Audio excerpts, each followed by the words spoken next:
very pleased to welcome you to the third day of Let Us Dream 2020 Triennial International Virtual Conference. The International Conference planning and organizing team has been working tirelessly to prepare this event since January of this year.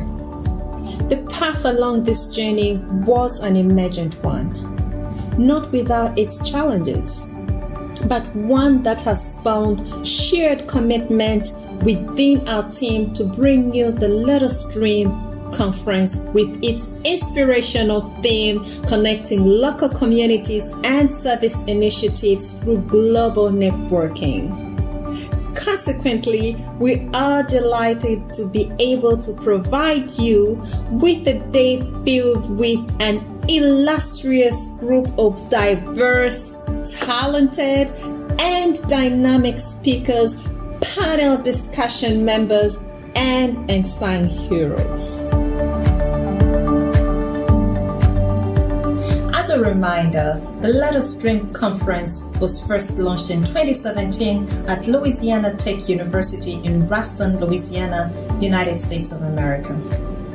At that time, Father Elijah Thomas and other community improvement advocates saw the need to create a forum to connect scholars, researchers, practitioners, and post-secondary students to share their experiences. Since the 2017 conference, annual Let Us Dream conferences have taken place at 5 universities in 3 different countries. We are continually grateful to these 5 host universities for supporting, promoting, and participating in this year's conference planning. Before we begin the day, I invite you to join me in observing a moment of silence to connect each other beyond our boundaries and pray for the healing and harmony in the world.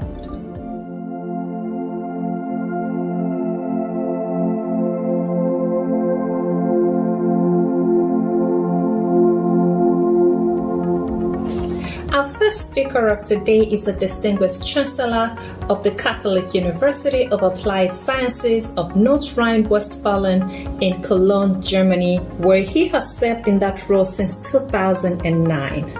The Chancellor is responsible for all university law as well as financial and personnel matters. After studying at the Federal University of Applied Sciences, he worked for various ministries. Since 1999, he has been working at the University of Applied Sciences initially as Administrative Director and now Chancellor.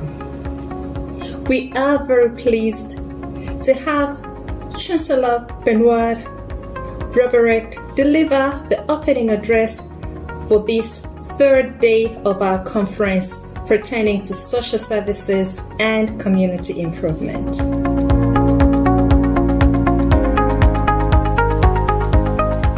Ladies and gentlemen, dear friends, on the third day of our Let Us Dream 2020 Triennial International Conference, I would like to welcome you all very warmly. My name is Bernhard Robrecht and I am the Chancellor and Managing Director of the Catholic University of North Rhine-Westphalia in Cologne. It is both a great honor and an important concern for me to open this third day. I have often compared the Let Us Dream approach to a dynamic triangle, a force field that acts together from 3 sides. We share innovative ideas, we develop problem-solving approaches and skills, and we exchange community improvement experiences. I like to call this triangle dynamic, because it is about constant change, about development, about the process well. Empowerment is a process. Sharing experiences is something inspiring. It sets things in motion, it is a movement. And this way of fostering, enhancing, empowering is no theoretical issue. We have to transfer it in a practical community improvement to bring together our skills and abilities with the approach of our communal partners. Since 2018, our so-called social science shop works at the interface between disciplinary knowledge production and social actors. With a focus on social sciences and social work issues, the Cato Science Shop staff keeps contact to a broad variety of different stakeholders of welfare organizations, civil associations and support groups. They jointly formulate research questions based on the partner's knowledge demands. According to the idea of research, the participation of all involved actors is important, and we follow a path that includes many success stories, but sometimes we learn more from the issue we face.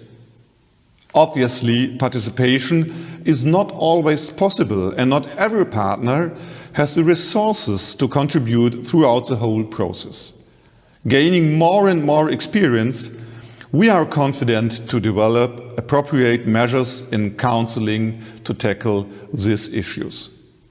The social science shop research topics vary from the ethical use of virtual reality technology with elderly people to the investigation of the poor population's participation opportunities. 2 projects have also been awarded a prize by the university due to their innovative character. The 19 cooperative projects initiated by the Social Science Shop demonstrate universities' need to create a support infrastructure that enables and promotes the interaction between science and university. So far, this example, my friends.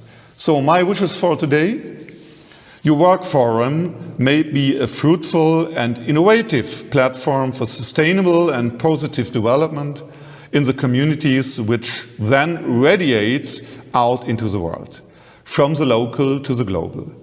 I would like to encourage you all not to despair of the big picture of change around the world. It always starts with small steps. If we work together in small community-related empowerment projects with the power of volunteerism to achieve a sustainable goal, we can also transfer it to the transnational level with necessary adjustments, from the local to the global. That was one of the central messages in our Let Us Dream conference hosted by my university last year in 2019. An African proverb says, to raise a child, it is not enough to have parents. It takes a whole village. And the world-famous poet Antoine de Saint-Exupéry says, if you want to build a ship, don't gather many men and women to collect wood, assign tasks, and divide the work, but teach the man and woman the longing, the desire of the wide, endless sea. I wish you all an inspiring and successful conference day and God's blessings for a project Let Us Dream. Thank you. Our next speaker is an outstanding leader and visionary and is well qualified to speak to the issues and topics inherent in today's social theme. She is the founder and chairperson of VIDYA, an acronym for Vidya Integrated Development for Youth and Adults. VIDYA is a 35-year-old grassroots non-profit organization that provides holistic education, skills training, and health care to underserved children and adults in several major cities in India. This remarkable woman believes that women are the true source of change in India's social structure, as they are often not only the most disadvantaged but also likely to have the most influence on a child's life and, by extension, on the prospects of the next generation.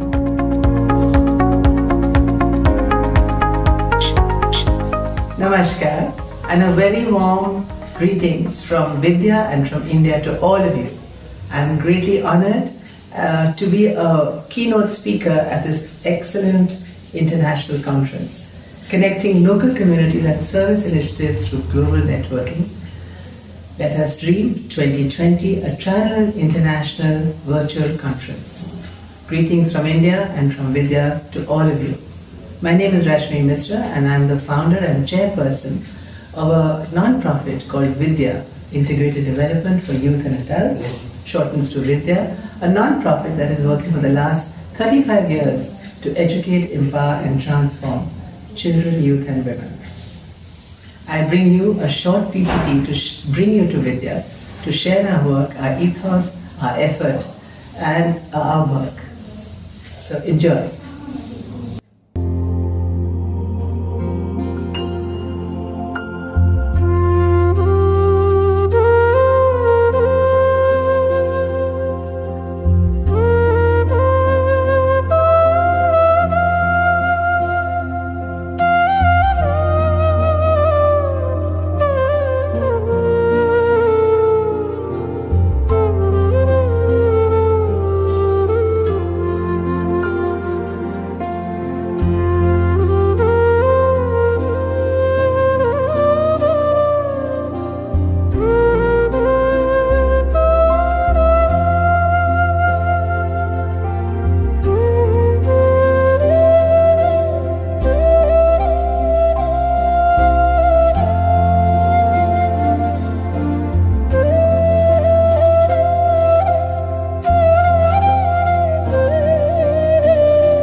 I hope you enjoyed that PPT and it is wonderful that I could bring you to Vidya. I have a story to share with you. A story about a young boy, a shepherd boy called Vidya. He grew up in the Himalayas where this is where only the apple country and shepherds, where there is no proper school for these children. And Bhadrasen saw someone building a dam near his home and these were engineers, and when he inquired, he was fascinated and he said, I want to be an engineer. But nobody would ever encourage him. So out of complete frustration, he ran away from home, came to a big city of New Delhi, the capital of India, and got a job as a household help with a small family, and begged her and said, pleaded and said, can you send me to school? I'd like to be an engineer. She laughed at him too because she knows how it is impossible, a story. But she sent him to school, but only up to class 5. In class 6, nobody would look at him. So he came and stood in front of me one morning and he said, you think you can make me an engineer? And I saw that his eyes were full of, full of interest. He was so keen, he was so thirsty to become an engineer. So actually Vidya upgraded him to class 10 and gave him 2 volunteers and gave him an opportunity to prepare for class 10 from class 5. And we said, and just then when he was finishing his 1 year of class 10, Mrs. Hillary Clinton, First Lady of America, came to visit India and came to visit Vidya. And CNN came along with her and they made a movie where this child said one sentence. He said, look, my dream is to be an engineer, but the first thing I'm going to do is open a school like Vidya in my hometown where other kids don't get an education and I have to run away from home. But the story goes further that Bhadrasen was shown all across by CNN and a lady called the White House, and she asked if Madhu Sen could come to her in Portland, Oregon, and we sent him after he had finished his 10th. And the wonderful thing is he never gave up his passion or his dream, and he became a computer science engineer, and today he works for the government of LA as a senior research scientist. But what is even more interesting in the story is that he's transformed his entire community.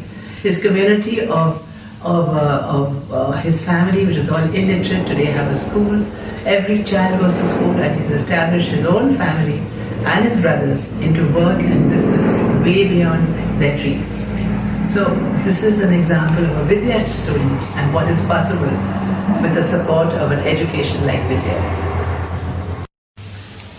Like I shared with you earlier, the youth in the country has a huge dropout problem because parents are illiterate. They insist that their young boys and girls help them to raise funds, especially for the household, manage their income and not drop out of school, because in any case they don't have much support in going to school. So many of our youth, 60% almost, drop out of regular education and never complete their education.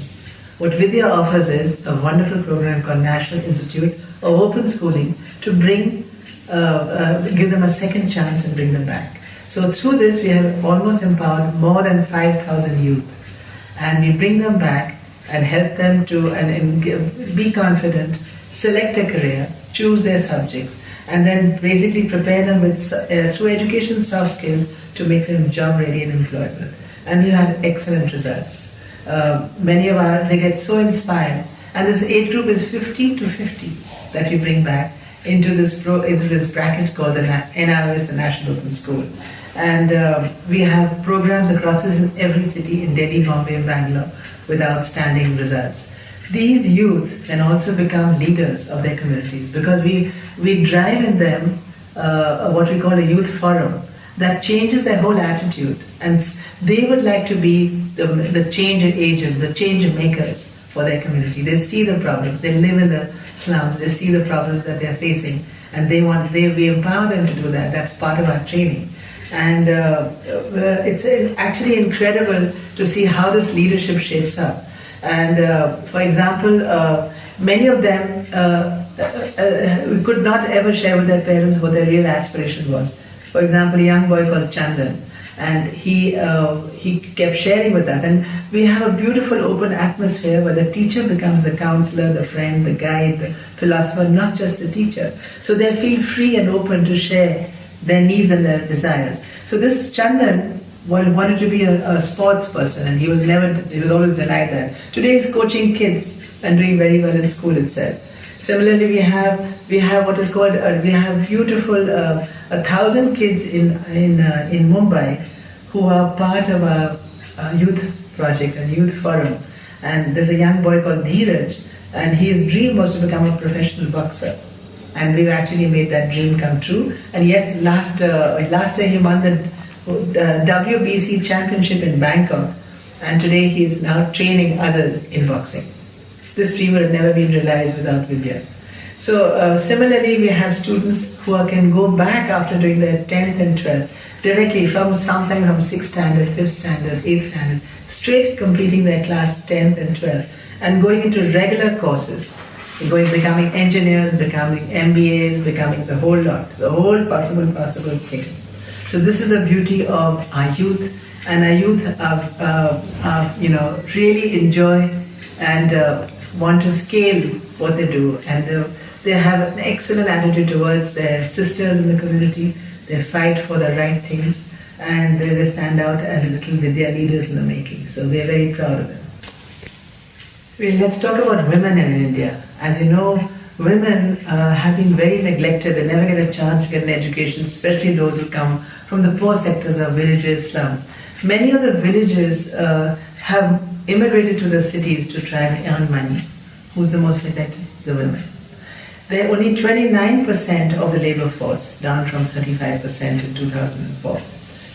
Many are doing work and are paid much less than their counterparts, their male counterparts. They are half of India's women do not have a bank account or a savings, and 60% have no have no asset in their names. 60% of our women have no asset in their names. They also have a great physical insecurity, and the rate of crime against women stands at 53.9% in India. Only 1 out of every 4 women working is looking for work. 14%.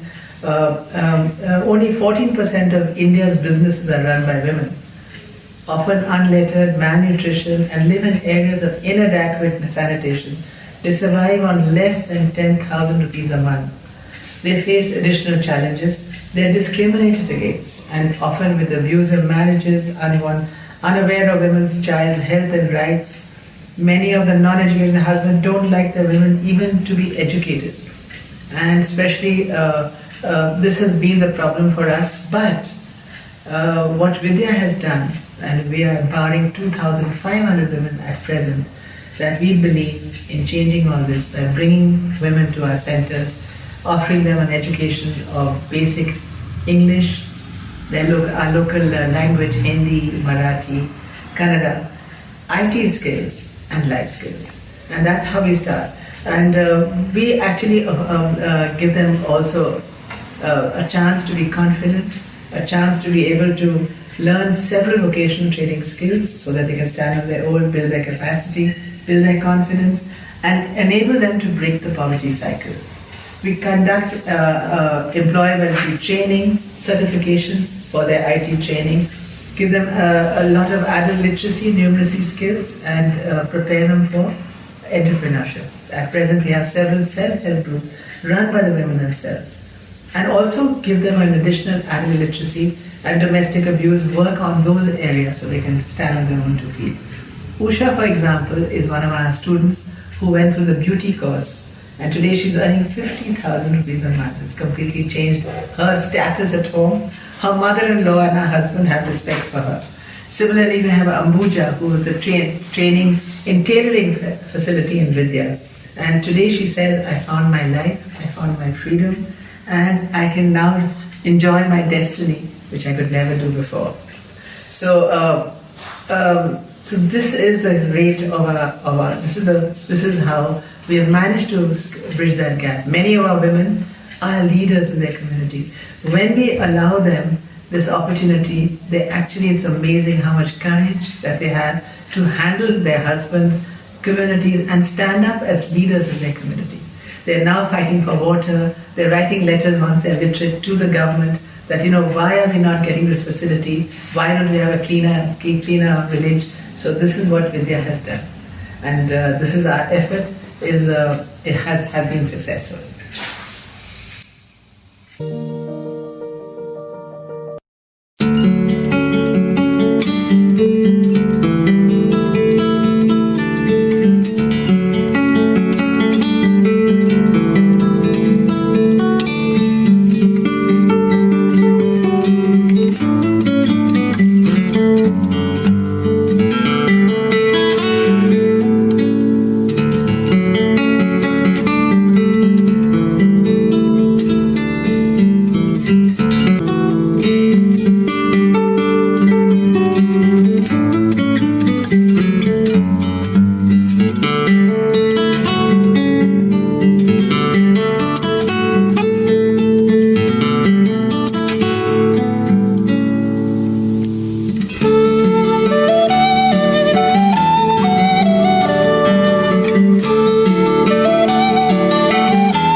Watch through here.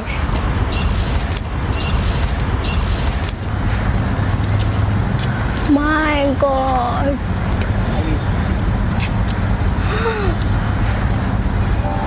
कितना प्यारा दिख रहा है, इतना सा।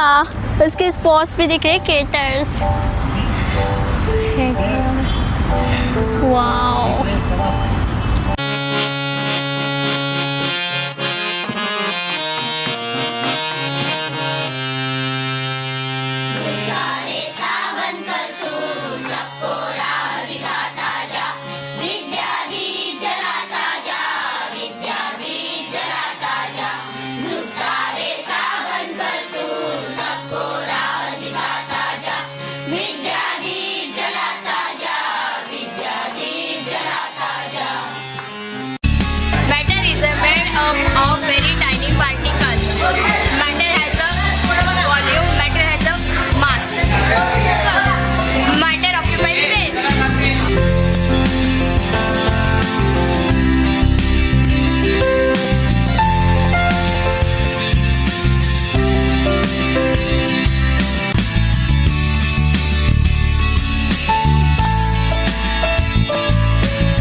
I hope you enjoyed that lovely video of our children and our work.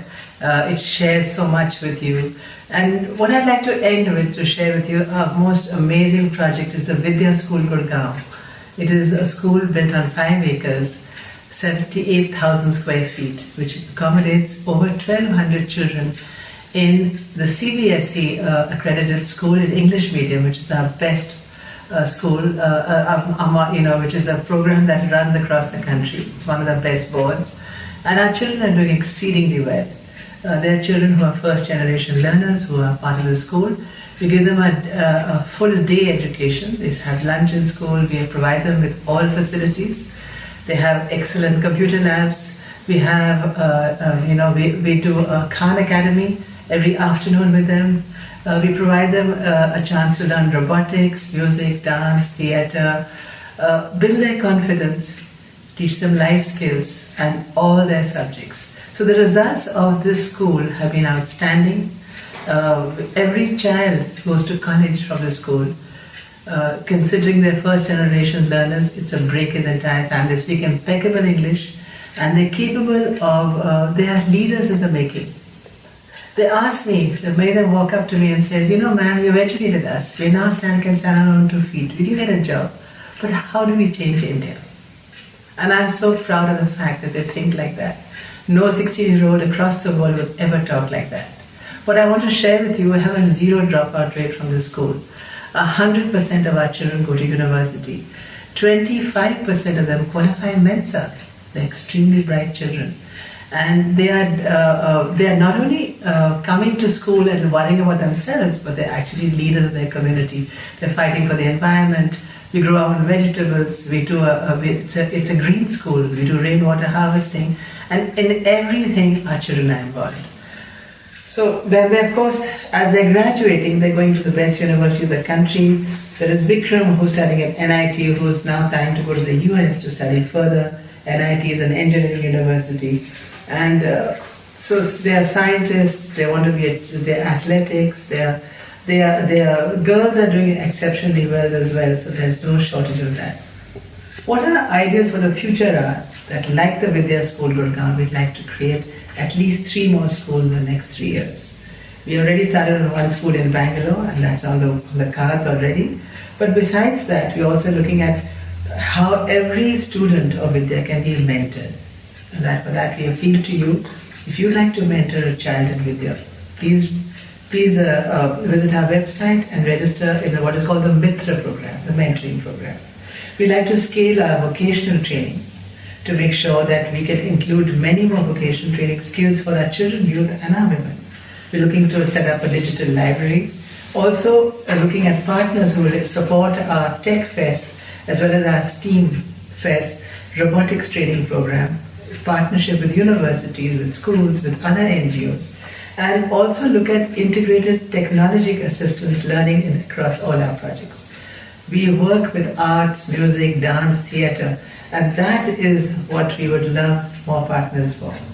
And in implementing data-driven improvements across the organization and the workforce. The pandemic has hit us all very hard. It has been, as you saw in the film, Vidya has achieved a lot in the pandemic. It has worked with almost 10,000 communities and slums, helping not only our own children and their families, but beyond that, their communities and beyond that. And our children have been a participant in that. But going forward, what our greatest need would be is to get phones and laptops or whatever we can provide for our children. Pandemic is not ending in the next future, but our children's education is at stake. They have to share one phone a family. So with your help, you can help us raise funds or share with us how we can get at least 1,000 phones and laptops for our children. It will completely change their future. But more than anything else, what we want to share that we are delighted that we are connected to you. Please let us know if there's anything that we can share more with you. Come and visit us once the pandemic is over. Get involved in Vidya in whatever way you can. And we're wishing you all the very best in the future. And thank you so much for this opportunity to talk to you today and to share my thoughts and vision. Wishing you all the best. Stay safe, stay well, and let's all work together to make a better world for our children, for our youth, for our women, and for creating a safe, beautiful, educated world and a peaceful world. Thank you so much. Coming up, we have 3 parallel panel discussion sessions related to the field of social service. In selecting the themes for each of the 3 panels, our team considered issues and problems that we are facing currently. In today's digital technology-driven society, the public is bombarded with mass production and dissemination of information, which gives rise to the importance of critical thinking in deciphering fact from fiction. Moreover, we are aware that the COVID-19 pandemic has created increased social challenges and uncertainty at local, regional, and national levels. The uncertainty gives rise to a number of questions, such as those related to just how long is this pandemic going to last, whether it will resurge, and how to prepare for another pandemic in the future. Also, there are other large-scale societal issues related to global warming, animal welfare, and environmental sustainability. We are extremely fortunate to have assembled a group of experts to discuss these issues, which are presented in 3 panel discussions. Panel 1 theme: critical thinking and information technology. Panel 2 theme: impact of coronavirus pandemic on community response services. Panel 3 theme: animal welfare and environmental sustainability. You will be introduced to each panel moderator and panel members when the 40-minute panel discussion of your choice begins momentarily.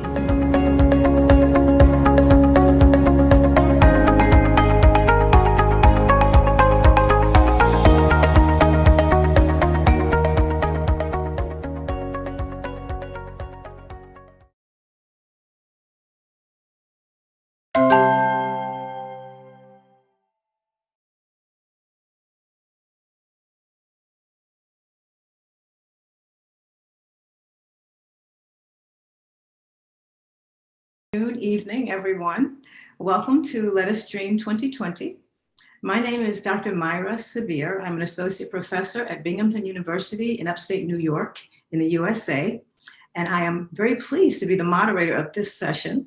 The session is titled The Impact of the COVID-19 Pandemic on Community Response Services. So those services that are there to serve the community in crisis and times of need. What is the impact of COVID-19 on those services?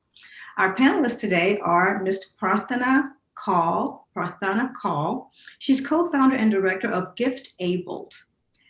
Ms. Donna Lloyd, who is executive director of Comfort House, and Dr. Rajesh Tandon, founder and president of Participation Research in India, or PRIA. So each of our panelists will have 5 minutes, and you are asked to please pose your questions in the chat. And after the panelists finish their 5 minutes each, we will respond to questions and engage in dialogue with you. So again, welcome, and we'll get started. So why don't we begin with Ms. Kaul? Oh, I think she popped up. Donna, would you mind beginning? Sure. So good morning. My name is Donna Lloyd, and I am the executive director of Comfort House Child Advocacy Center in Southern Indiana in the United States Midwest. And at Comfort House, we work as part of a multidisciplinary team that's responsible for investigating allegations of child abuse, and more specifically, child sexual abuse. And so as an agency and as a team, we've always had protocols in place to address those temporary emergency situations. However, we weren't really prepared for something as significant as COVID. At the onset of COVID, we were pretty impressed with how quickly our rural Southern Indiana County responded. Our local health agency started using the emergency notification system to keep our community updated about the pandemic. Our businesses, nonprofit organizations, and local government agencies really kicked it in to establish new pandemic protocols and our efforts to keep people safe. And even our schools developed and implemented virtual learning platforms really quickly. And following with the shelter in place mandates that many of our local and regional governments put in place, employers began to provide these very flexible work at home schedules. So it was pretty amazing to see how quickly our community was able to come together. Yet on the doorstep of the Children's Advocacy Center, where we work on these investigations of child abuse, I think maybe we weren't quite as prepared. We did know pretty early on, or at least we felt like pretty early on, that the stress related to this pandemic would likely result in an increase of child abuse. Why? Well, we knew that a lot of the families would be impacted financially. We knew that lots of families would be losing childcare. Lots of families would be homeschooling their kids. And in addition to that, we knew that a lot of these families already had parents who were struggling with mental health issues or with substance abuse issues. So we worried that as a result of COVID, that a lot of the parents and the kids would be missing out on those vital appointments with their mental health providers and with their doctors. And with the schools and the daycare centers closed and fewer kids showing up for those doctor's appointments and mental health provider appointments, the question we began to ask ourselves was, who's going to be reporting this increase in child abuse? Because COVID was critically limiting those human interactions between the kids and the adults with whom they normally would come into contact with, and especially those adults who are the most likely to recognize the signs of abuse and to report them. We know that year after year, more than 2/3 of child abuse cases are reported by teachers and other community professionals. And there's no group that reports more than educators.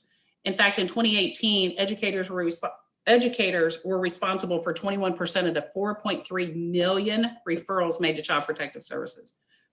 So as a Child Advocacy Center community, having this information,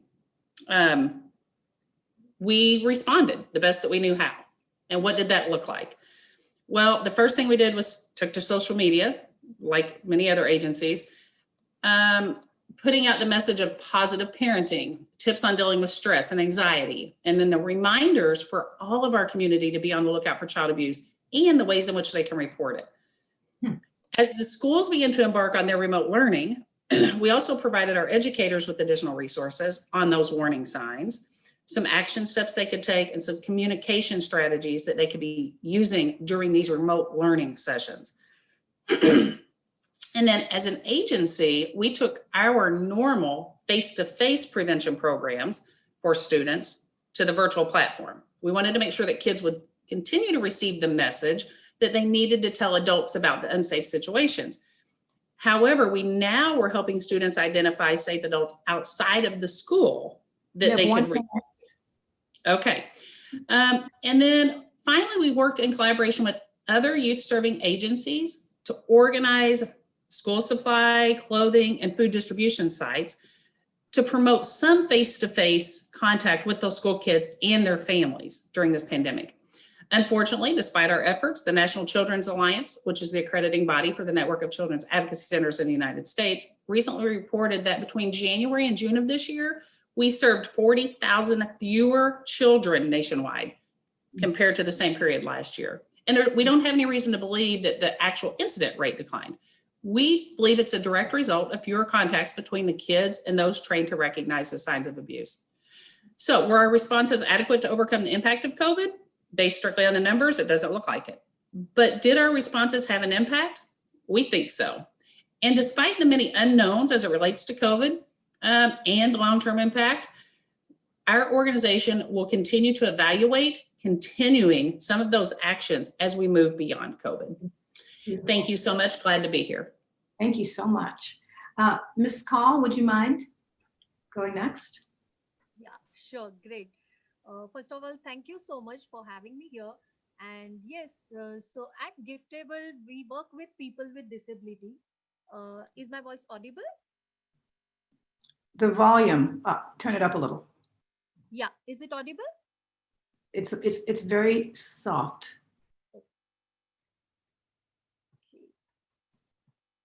Is it better now? Say something. Yeah, is my voice audible? We can hear you, but it's like, we'll just listen quietly. We just listen closely. Okay. Yeah, is it much better now? It's not a lot better, but we can hear you. Okay, okay. Yeah, not sure. Technology. Yes. Yeah. So at Giftable, we work with people with disability with focus on 3 areas: health, education, and livelihood. And so when it comes to health, many a times, most of people with disability, they do not have access to health systems. Say, for example, I'm deaf, and I still remember meeting a deaf woman, and I was like, you look to be very weak. What happened? And she was like, ma'am, I was carrying in my 9th month, water burst, and I had to rush to hospital. But I was not aware of pregnancy process. And I bore the pain. I went to hospital the next day, and the baby born was dead baby. Wow. Now, these are the cases that happen every other day. So how can we work on health? How can we work on making our education system inclusive for people with disability, right? And 70% of our population are in rural areas. So how do we reach out to those people? Because maximum 1% of people get jobs in organized sector. And how do we get other people on board and get their livelihood? And that's when we have supplier diversity, where we have products that are made by people with disability and for people with disability. And when I say for people with disability, let me quickly in 10 seconds ask you this question. What are the colors you are seeing? Green, lavender, yellow, pink. Okay. Can I request you to close your eyes for Yes. 5 seconds? Okay. What are the colors you are seeing? So with closed eyes, I'm sure you all saw black. Closed eyes, no colors. Closed eyes, no colors, but I was showing you the same Rubik cube, right? And that's how a visually impaired would see this Rubik cube. Yeah. And if I give this to a visually impaired and say, hey, play the Rubik cube, he or she might not be able to play. Yes. And that's when we have made these tactile. So if you see, now these are tactile Rubik cubes. With closed eyes, I can now feel the Rubik cubes and start playing, right? Wow. So that's the whole idea of starting Giftable on spreading awareness. 13 years back, I learned sign language. I used to go meet any deaf. I used to be fully excited and say, hey, hi, my name is Prathana, Prathana. And the immediate response I used to get was, are you deaf? And I was like, no. Is someone in your family deaf? And I was like, no, why? What happened? So they're like, if you're signing, maybe you're deaf. And we wanted to change that notion. And that's when we started doing a lot of sign language workshops, awareness in our country. And the change today is people, when they go and say, hey, hi, my name is so and so, the response we get is, hey, are you volunteer, giftable? A change that has started happening because people have started taking that step. And especially during pandemic, initially we all were very skeptical on how do we switch to virtual mode. All our projects are in rural areas. We are working on health, education, livelihood. How can we work with all the people? But we quickly shifted to virtual mode. Today the change is, in past 6 to 7 months, we have started working with thousands of volunteers virtually. We have built a digital library which has thousands of storybooks for visually impaired across the world. We have reached out to acid attack victims, done some training. You have 1 minute. Sure. And at the same time, we have started working with volunteers on inclusive health and education modules. Now, a change that has started happening, we could complete one whole batch of visually impaired who are now ready to go give interviews and get a job. Same is with deaf, who are now ready to go and give the job. And all this happened during pandemic. So the positives of pandemic. Wow. Yeah, sure. Wow. I'll be open to questions later. Okay. Thank you so much. Thank you so much. Thank you. Yes. Dr. Rajesh, would you mind?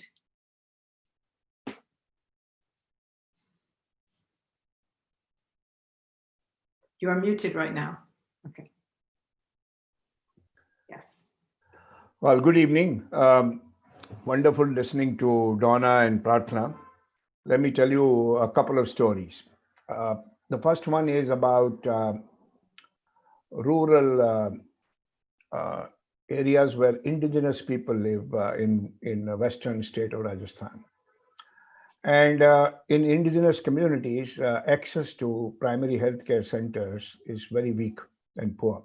Per capita outreach of public services is much lower than what is available to other communities in India. And as the pandemic hit, all the frontline primary healthcare workers, nutrition workers, childcare workers were withdrawn.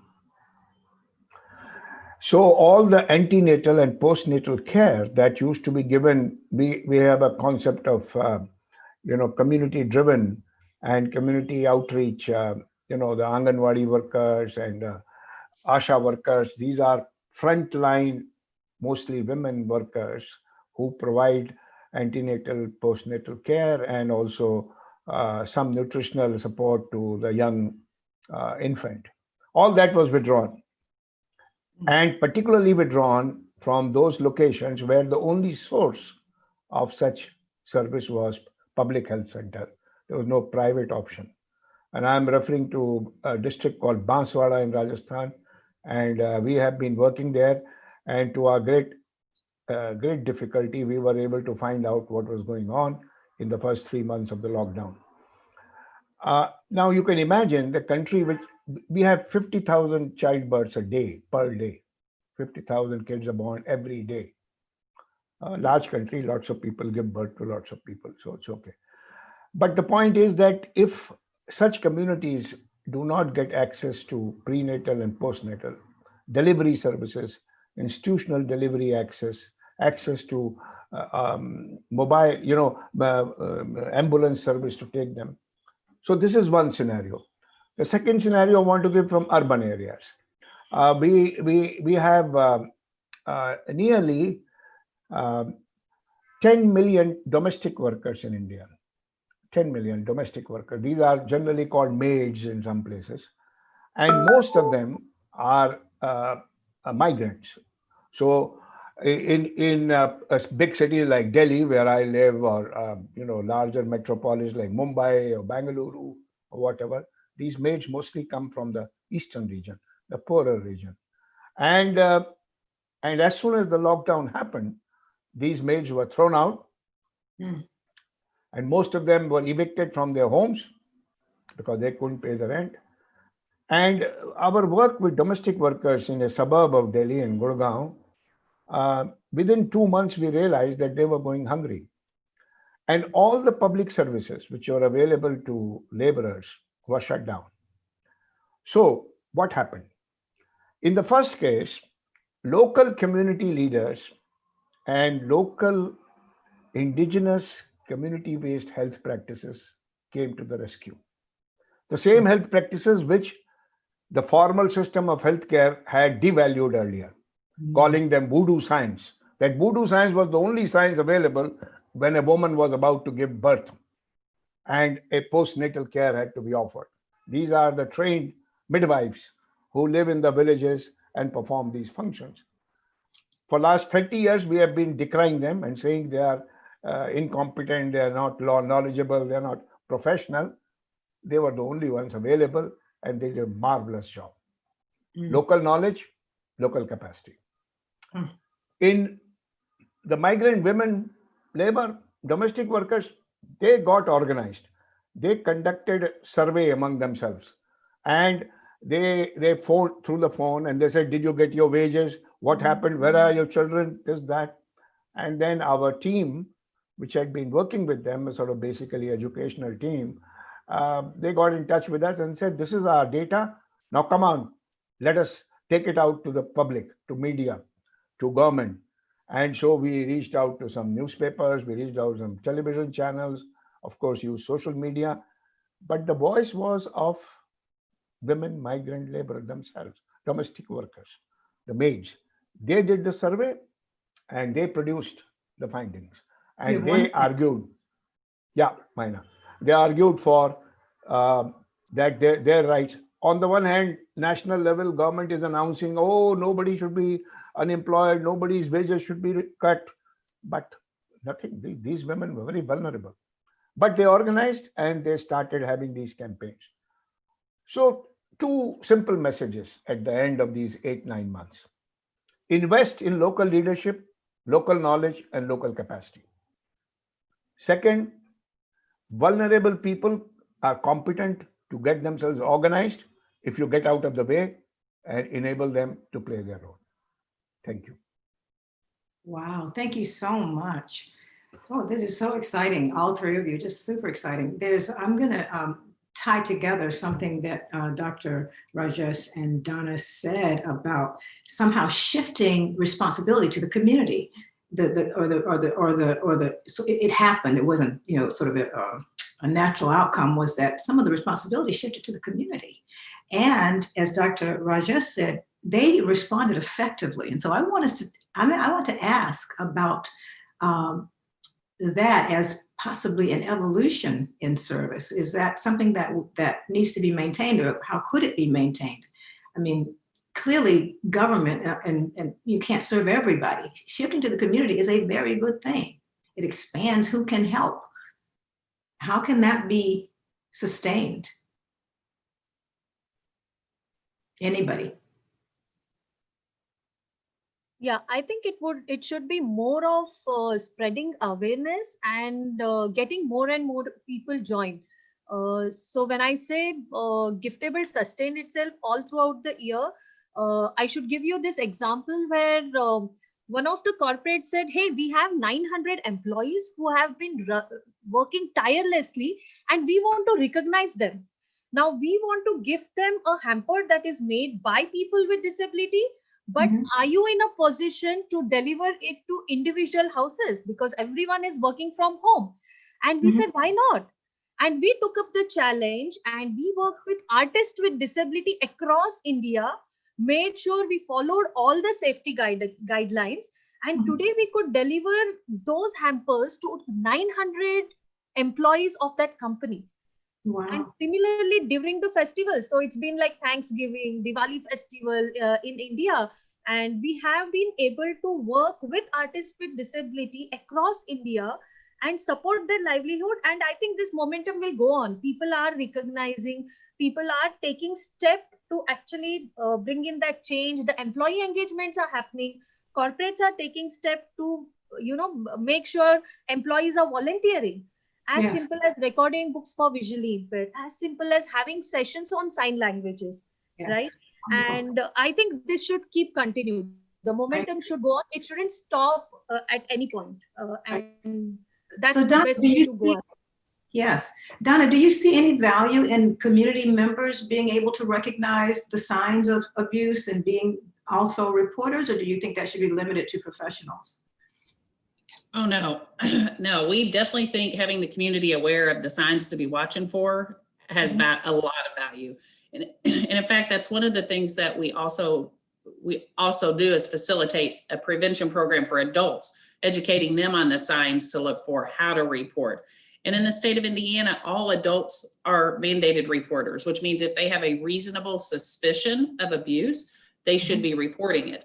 The challenge is to get them to understand they don't have to be able to prove it. They just have to have a reasonable suspicion.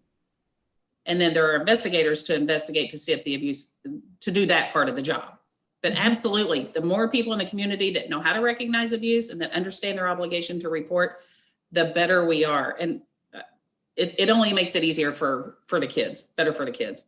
Exactly. There are a couple of questions from the audience, but there are different topics. So I'm going to pose one more on this topic, and then I'll take those. So Dr. Rajesh, well, when you were talking, I was thinking of what we say in my community mental health classes, tacit knowledge, that knowledge that people carry in their bones from having lived an experience. And so that's not something that's valued by the system. So I'm asking you, what do you think, how can we value this tacit knowledge that all these people in this indigenous community brought forth effectively, going forward? Do we just push it back under the rug, or how can we value that? And because we also know that tacit knowledge is more effective because it's coming out of the community.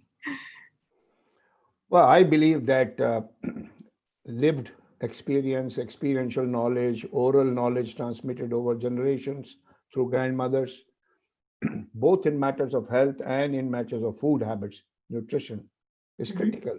Yes. You can't give kids cookies to be nutritious. That kind of a thing takes them away from their own food habits. So you have to rely on that. Unfortunately, our professional system of education and accreditation and public policies related to professional service delivery have taken the responsibility away from family and community. And therefore, community waits for professional service provider to come instead of taking action on their own. But during the pandemic, nobody was coming, and they knew nobody will come for months. So they had to act. Now, why can't we build on the local knowledge, add a component of whatever new knowledge we have, give them some tools or preventive, models or whatever. But devaluing it doesn't help. You can't. Public services can't reach out everywhere. And ultimately, the first part of action is at the community level. And community will only act when it knows that it has the responsibility to act. It is enabled to act, and it is not going to, be told, oh, you don't know anything. Same thing happened to education in India. A lot of countries, people would say, well, unless you have finished your undergraduate degree, you can't be a teacher. No, you can't find undergraduate qualified teachers anywhere in the world. So millions of kids remain illiterate. Why? You can take a 8th grade student from the local community, from a village, train them to at least start the education process till you get an undergraduate, a qualified trained teacher. So the same thing applies to healthcare. I agree. Preventive healthcare, what WHO forgot, and all of us forgot, preventive healthcare is the responsibility of the family and the community, not of the care provider.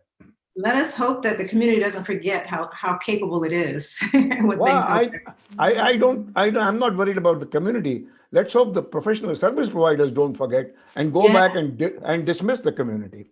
Pose themselves. Thank you so much. So Donna, there's a question from the audience. They say, how are you reaching out to families in rural areas that do not have internet services or equipment or laptops or computers? So we are a pretty rural area, and we do have some spots that are lacking internet still, and that is a challenge. I would say probably the biggest thing we're doing is trying to collaborate with other youth serving organizations to do the food drives or the clothing drives, school supply drives, so that we have some way to have that face-to-face contact. Now, I believe that all the schools in our county, which our county is 30,000 people in our county, so we're a fairly small county.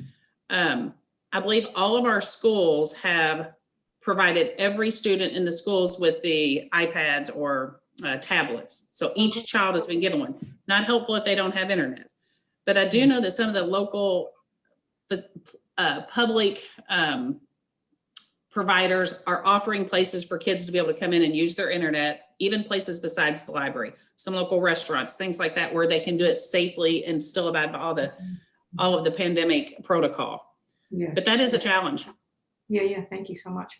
So this is a question that's sort of general to everybody. It says community services that require more physical engagement, sort of in-person, presence. How can it be replaced? How effectively can that be replaced under this new,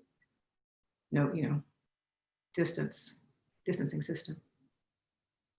Right. So I think a lot of things that were happening physically, is my voice audible? Not resolvable? Okay. So a lot of things that were happening physically has now taken a shape of virtual. Say, for example, there were a lot of scribes required to write your exams, or there were a lot of scribes who were going and reading books for visually impaired. Today, they are just having a Skype call or Zoom call, right? There were a lot of hearing impaired, deaf, who were not part of many discussions in the offices. Today, they are using closed captioning. Today, they are actually having face-to-face discussion, and this is one of the positives. There are volunteers who are now, earlier the challenge was, the distance is too far. The organization is 2 hours away. How do I work with the organization? I want to teach children. So you won't believe, like in a span of a month, we could do 200 sessions for children homes that are working with underprivileged children. Now, this is in span of 1 month where volunteers are sitting at home and doing different skills. They are teaching them computer, they are teaching them English, they are teaching them local language, they are teaching them different skills, including yoga, dance, and all, which I am sure wouldn't have happened even in the physical way. In physical way, we would have told, hey, I have that challenge, right? Now here, people are going ahead. So I think I wouldn't have ended up doing sessions for acid attack victims who are in different parts of India. Today, we could do, how do they start their small little business? We did sessions on how to face interviews. And we got response saying, ma'am, after that session, I have started going for interviews and I am confidently facing interviews. And all this is happening virtually. So I think it's just the will that volunteers, the community people have to take and say, hey, I can just try. So at Giftable, we say every problem has a solution. And when we say every problem has a solution, I remember one of my deaf-blind friend. So deaf-blind is I can't hear, I can't see. So I can't even talk. So how do I communicate? So the only mode of communication between him and me is SMS. So one day, night 10:30, I get some 10 missed calls from him. And I am worried, why is Pradeep, who is deaf-blind, calling me? And my best half said, maybe he has sent you an SMS and you have missed it. And I read the message which says, ma'am, you stay very close by. It's raining heavily. The hotels are closed. My paying guest hotel is also closed. Can you help me with the food? And within 15 minutes, I could help him get food at night. Now, the question is, how do I start finding solution to every problem that I'm facing? Yes. Virtual mode, right? So different things. I think there have been a lot of gifts in this. I mean, right? This, if we can shift, a lot of consciousness shifts around, what's possible right? And where the power lies, where should the power lie? So I teach a class in community mental health, and when I think of your work, it's people with disabilities, and there's a movement that they're calling the recovery movement, and they make the argument that it's a human right that I have access to everything that every other person has access to. It's a human. Yeah, That's a strong argument. To me, that one is indisputable, right? So the company has to accept that this is a human right. And there's some other things about that recovery movement that I think you'd be interested in. Maybe we can communicate about later. So our audience is kind of quiet. I have a question about, you were saying that the maids, there were 10 million maids that were thrown out, evicted. Are they local? Where are they? I mean, they were living in homes apparently with those who could afford to have a maid. They live in homes, but they also live on their own. They work in 4 or 5 households. They basically they wash dishes, clean and mop the floors, wash clothes and press them. They look after the young kids. They cook food. They do shopping for the family, looked after the elderly and the sick, all kinds of. Not everybody is lived in, but most maids are not local, and they depend on the employer for survival. They're just as their family, but their employment relationship is very informal, and they are very vulnerable. They are low paid. There's no formal contract. Maids in India are not even recognized as workers as yet in law. So when they are just 3rd week of March, lockdown happens, don't come. Who is going to feed them? Who is going to pay them the salaries? What will happen to their kids? Yes. And this has been a very serious problem. It has shown the underbelly of inequalities in our society, not just in matters of health, but in matters of livelihood. Yes. So I have a question from the audience, but I'm going to respond to that first and then go to the audience. So, something, when I think about all of the, as you said, the underbelly that is being exposed in these really capitalistic models, but I think of the size of countries, large countries. You have a central government that's trying to serve a huge lot of people, right? And so what I often think of is regionalism, small areas, smaller size localities, so there's a lot of work on that, but it seems to me that it's very difficult to manage as many people as are in India or as many people as are in the United States from one central location like that. So what do you think about this idea of moving more of the governmental responsibility to smaller areas? Am I making sense? Size is a problem, is what I'm saying. No, in India, we have for last now nearly 40 years a system of local governance. In rural areas called panchayats, and urban areas municipality.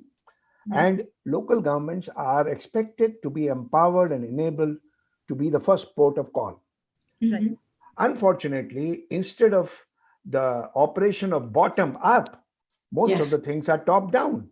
So bottom up never really happens, because if federal taxes go to New Delhi and federal government, they have to give resources to local government. Otherwise, local government will be starved of resources. And in some parts of the country, like Kerala and parts of West Bengal, in our eastern and southern part of the country, where for last 25-30 years, local governments have been empowered. They worked very well. There was nobody who went hungry in those states. Nobody who did not have a port of call for healthcare, for masks, but in other states where local governments were not empowered, local governments were confused, and nobody can run a country of any size from one single place. Those days are gone. And it is a futile effort if people think that they can sit on a throne somewhere in the middle of the country and govern everybody. So there's a question for you, Dr. Rajesh. The question is how the integrated child development services in India responded to this pandemic in terms of services to children, pregnant and lactating mothers. How did ICSD respond? I was giving the example of ICDS only in my talk. They didn't respond. They withdrew them. They withdrew them. That's what withdrew them. And they diverted them. It was necessary, of course, that you empower your front, but they are at the community level. They are local women, and they are working with families. You can't just say stop. And now, you know, the in primary schools, we have a scheme, nationwide scheme of what is called midday meals. And for a large number of kids and their families, that is the only meal they get when they come to school. You shut down the school, they're deprived of that food. You have made no arrangement alternatively for them to have a meal. So you know, this goes back to the same issue. If you had empowered local government, they could have taken a decision how to make local meal, how to prepare the food, make it available to whoever wants, sort of a soup kitchen kind of thing locally. And some people did it, but this could have been done nationwide. Yes. Question for Donna. What kind of percentages? They want to know the differences between abuse and neglect for children with disabilities versus children without disabilities. Are you aware of any kind of differences there? Well, I can't give specific percentages because I just don't know it. Know those specific percentages. What I can tell you is that the children with disabilities have a higher risk of being abused, obviously. Yes. We do track in our center the services that we provide. And I think we have probably about a 10 to 15% population of children with disabilities. It might creep up to 20%, but we do know they're at higher risk. It's just that maybe they aren't able to make that outcry, or they're not able to give the signs of the abuse that someone would want to see before they would make that report. Right. But I do think they have a much higher risk. Yes. Pratana, somebody wants to know how they can reach out to you for collaboration. Sure. So they can reach out to us from our social media channels, or they can directly reach out to us through giftable.org, giftable.org. And we are there 24/7. So reach out to us anytime. So giftabled.org. So may I ask about that rubrics cube? Oh my gosh, I'm so excited about that. Yeah. That is amazing. So you guys tell us about the development of that. Would you mind just sort of telling us how you? There were times when a couple of visually impaired children, they used to visit our organization and wanted to have inclusive games. And that's when we started thinking of how do we set up tactile libraries. So today we have made books. Those are tactile in the sense of storybooks. So if I say, my mom made pancakes. Now, can I make pancakes shape where the kid would touch, feel, and oh, pancakes are this way. Yeah. And similarly, tic-tac-toe games, snake and ladder games, Ludo games. And today we have set up around 15 tactile libraries across India. And in fact, this is also supporting livelihood of youth with autism and intellectual disability. Yes. So the Cisco company said they wanted 100 Rubik cubes that they want to give to all the employees who were present in one of the event. And each time we had volunteers who would come and help us do these tactile. Yes. And that day we decided, can we support livelihood of youth with autism? And we trained the special educators who in turn trained youth with autism and intellectual disability. And in 3 days, we had them do 100 Rubik Cube. Wow, that is fabulous. That's fabulous. This idea that people are incapable just because of one disability, they have overall disability is really, that's the recovery model. She's frozen again. But that's the recovery model that I was talking about a minute ago. Also, I think this kind of speaks to what you were saying, Dr. Rajesh. In the recovery model, the professionals move from in front of the persons in need to behind them, to supporting them. The persons in need are the ones, well, they do it together, but they become equals, and they both bring their expertise to the table. But the professional does not have all the power anymore. No, they don't have all the decision-making power. It becomes So the recovery model has been very exciting for me to learn about this semester in this community mental health course I'm talking about. So let me see if we have another question while she figures out her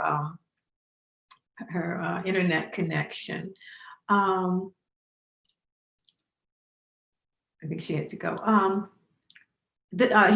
Someone was responding to what you were saying about ICDS, Dr. Raja. Similarly to what he is saying now, how can we connect with ICDS in India if we want to be part of it and contribute our services? I don't know if that's something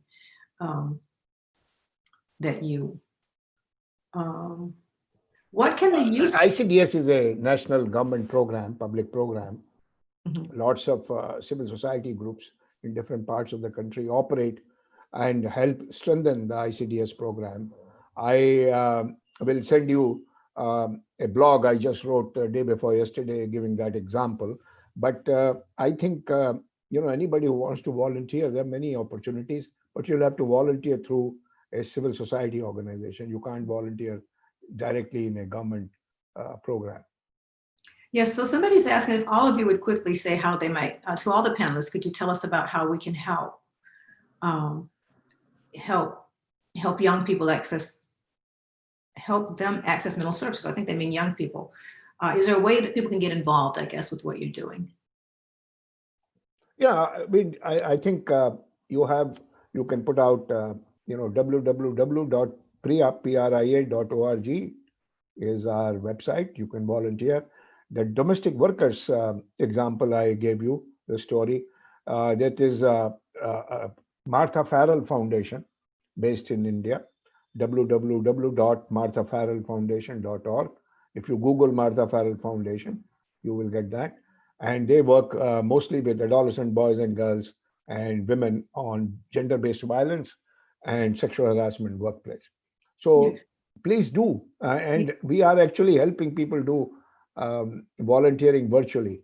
I, this afternoon, conducted a program which we have been running for the last 5 years on youth and democracy, making democracy work in everyday life.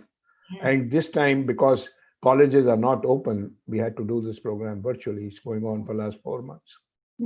So thank you. For those listening, these sessions will be recorded. So if you're missing anything, you can go back and listen to them again and pick up the information that they're offering you. So Donna, is there a way people can get involved with your organization in it?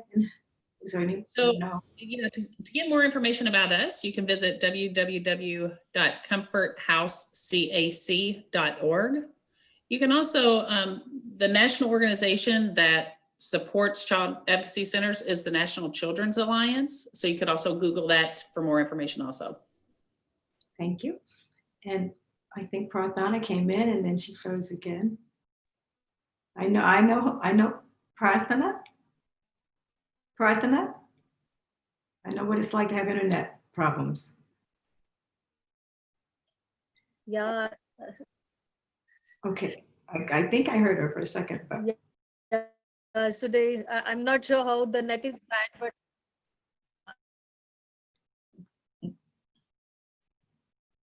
A question by the audience, if she comes back, we'll give her a chance to give that information. One of the questions is, how can peer support be implemented in online mode among young students effectively? How can peer support, I guess, in your particular domains, is peer support something that might be useful? I would like to just say to that, because that is one of the things that we're encouraging. We know that students, youth communicate virtually all the time. They're always texting, they're always on the internet, they're always gaming. So that's one of the things that we're pushing students to be looking out for other students as part of our prevention program. And we think that's going to have a big impact. Absolutely. Prarthana? Yes, I'm so sorry. I think today net has been really bad. It's totally fine. We all have had that experience. Not a problem at all. Yeah. The audience wants to know how they might get involved with your organization. Like, you gave them the website, so they should just go to that website. Is that correct? Yeah, and we have contact info over there. So anyone who wants to volunteer virtually from across the world can always reach out to us. Okay, so we have our host is saying that when this discussion is over, you guys can go to YouTube and use chat to answer other questions. So other questions have been posed that we did. I guess we're out of time, but other questions have been posed that we didn't get to, and they're saying that if you wanted to respond to those in the chat, you'll be able to do that. Sure, we'll do that. Yeah. And maybe we can put up those .orgs in the chat too. I don't know, Laurel, if you can hear that. How many minutes do we have left, Laurel? I think we have. Oh, she did. She said she did already put the .orgs in the. Okay, so we still have 5 minutes. Okay, there was 5 minutes ago, and so there was 5 minutes ago. So okay, so she says my bad. Okay, well, okay, so.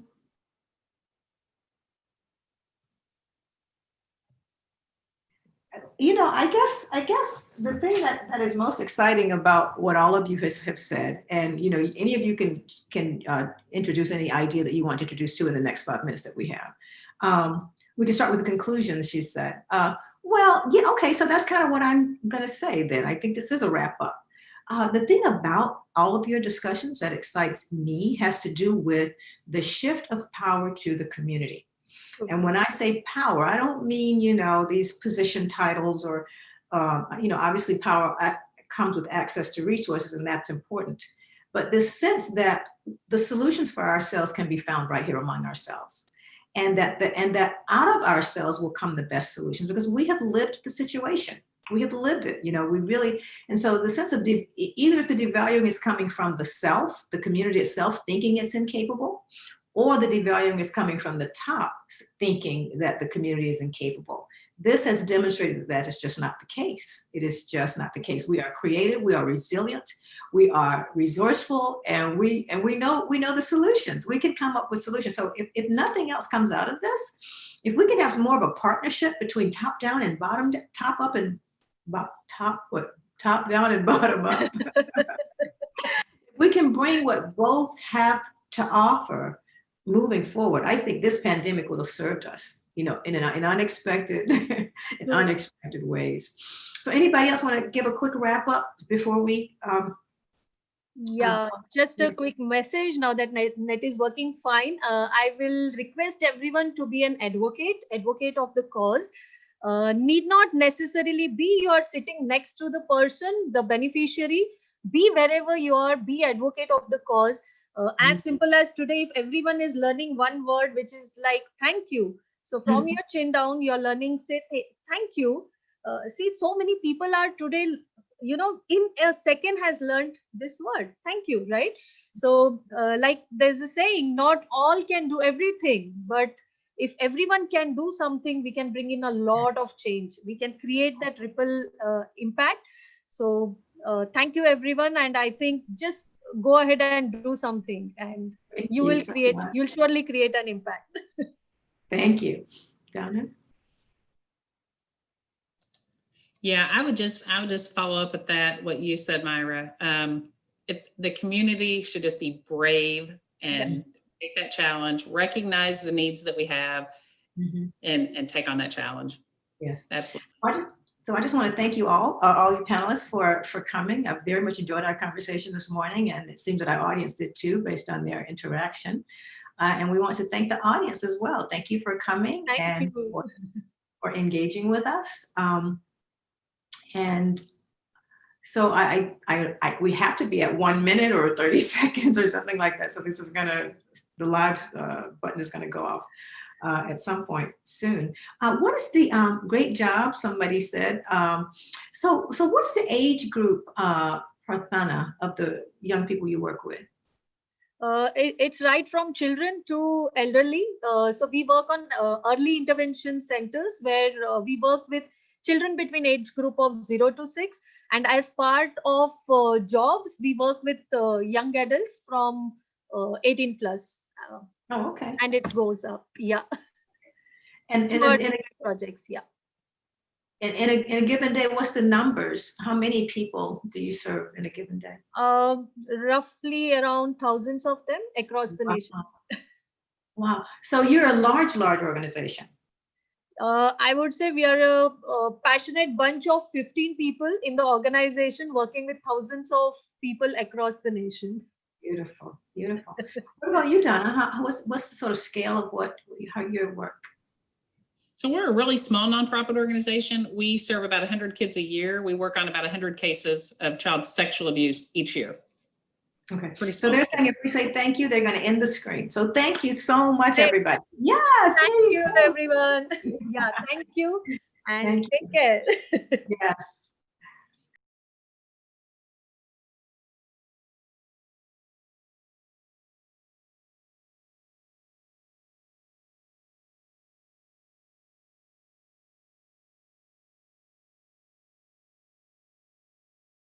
Welcome to our Unsung Heroes session. Who is an unsung hero?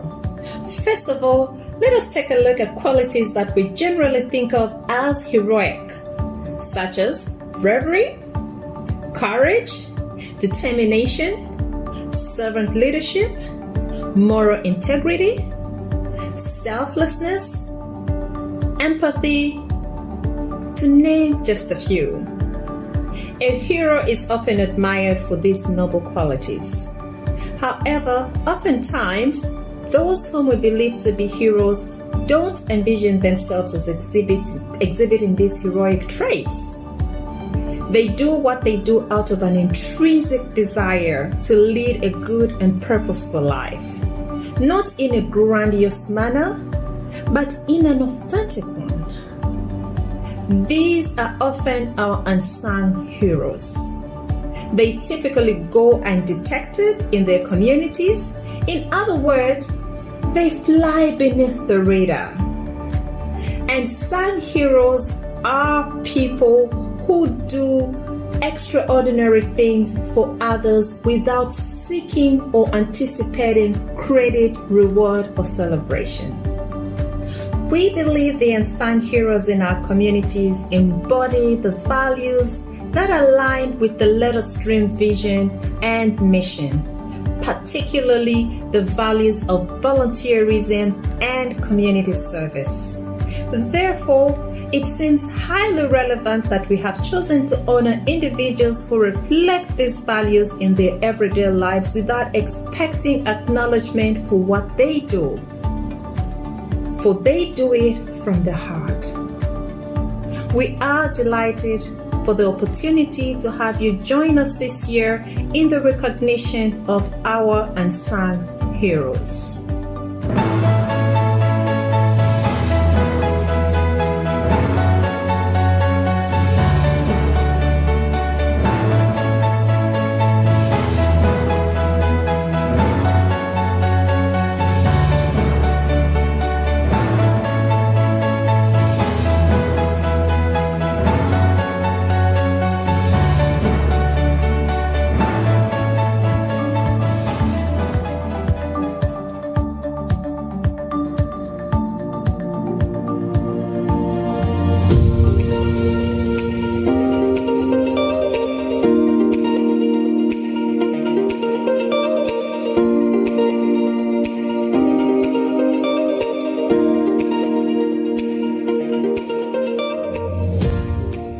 Participating in a lot of events, a thought just struck me that why are all these activities limited only to the privileged classes of society? Why is it only limited to the private institutions? And why not students from government schools or NGO-run schools have access to such activities? And why do we not see them participate in such events as competitors, right?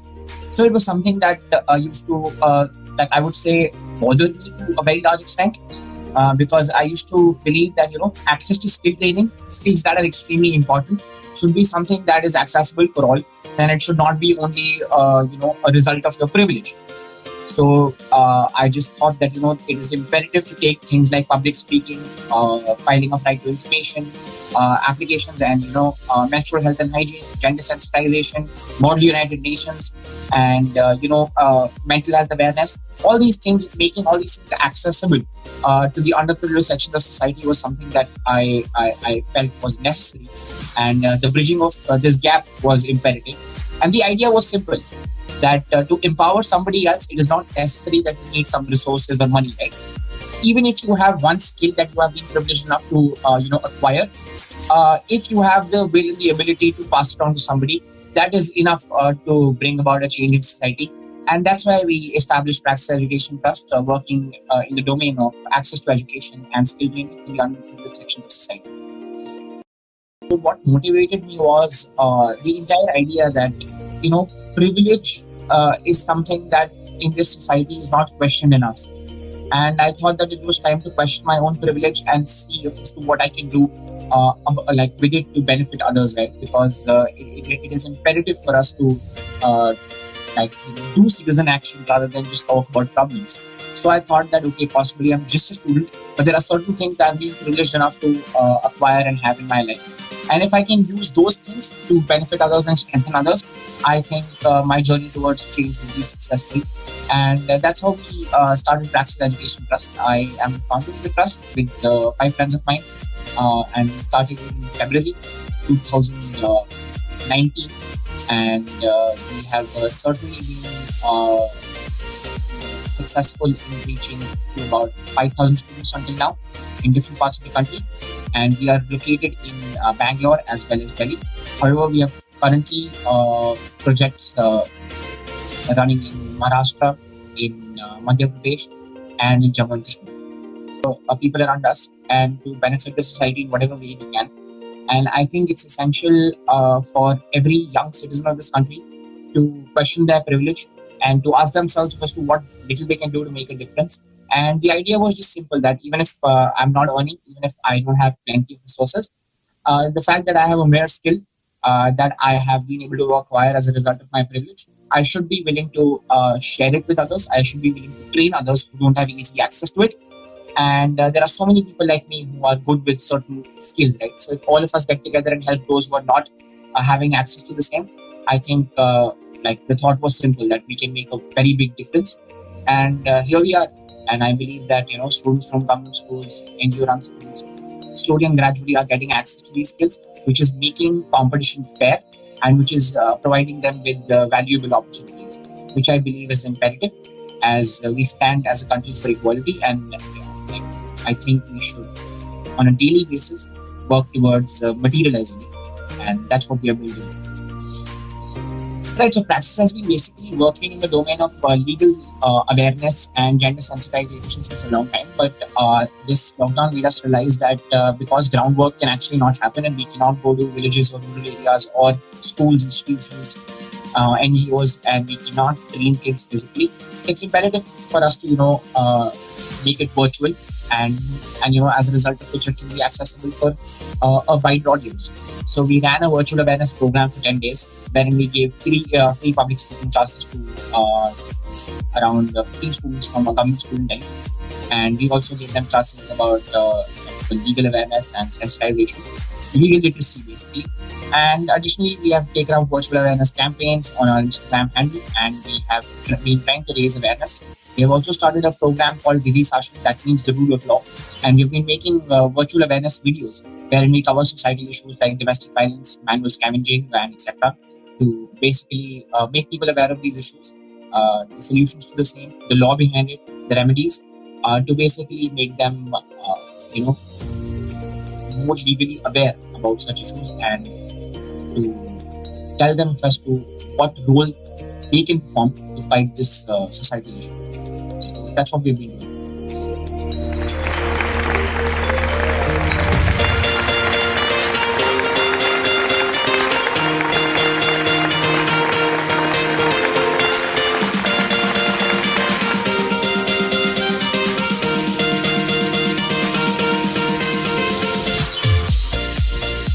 Our pilots come from all walks of life. They're doctors, lawyers, farmers, coming together for the common good of all of our patients going to specialized treatment facilities.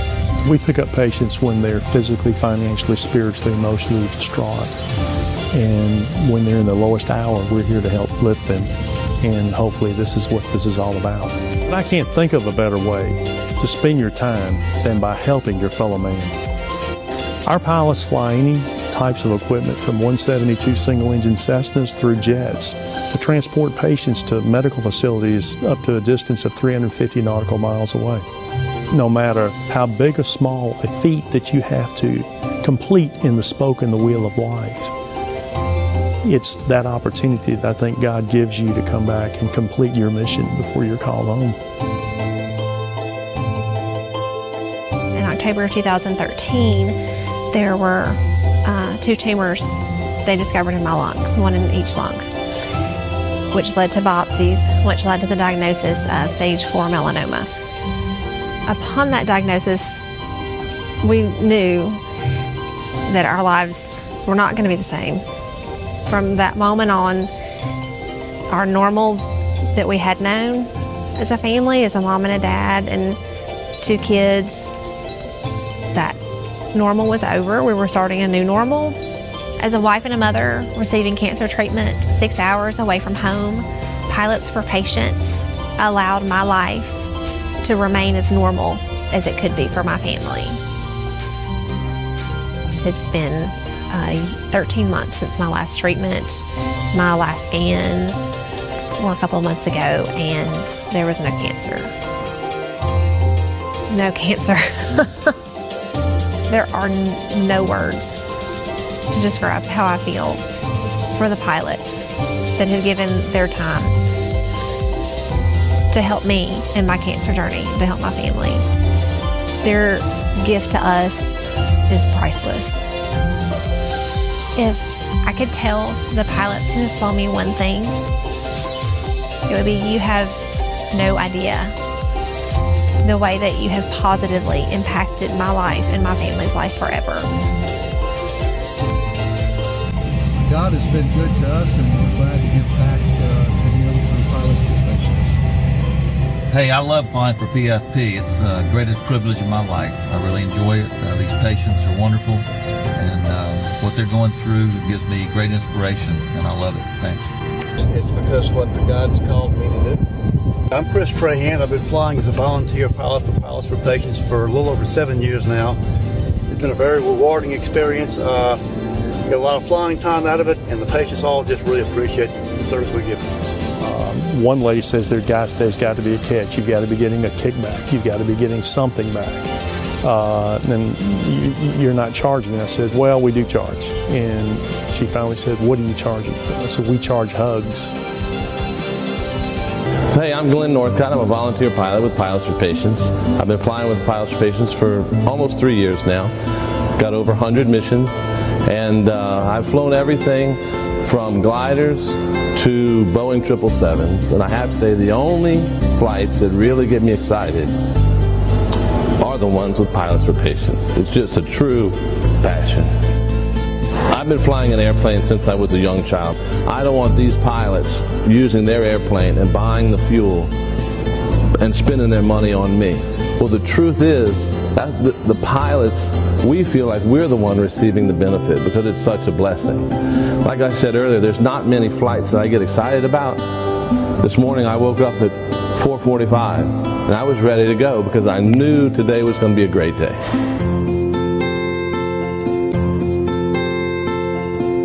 For any pilots out there who haven't done a mission, I'd say come ride with me on a mission. Come ride with somebody else, because once you do one mission and you realize the benefit it has on so many people's lives. You know, in the Bible in Galatians it tells us to carry each other's burdens as Christians.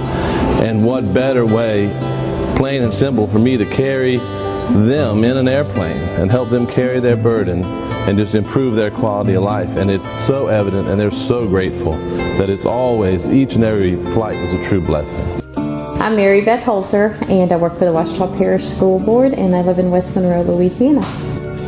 Today I'm flying with Philip Thomas, going to Houston for NDA. I was diagnosed in January. It was lymphoma, and so he referred me to MD Anderson.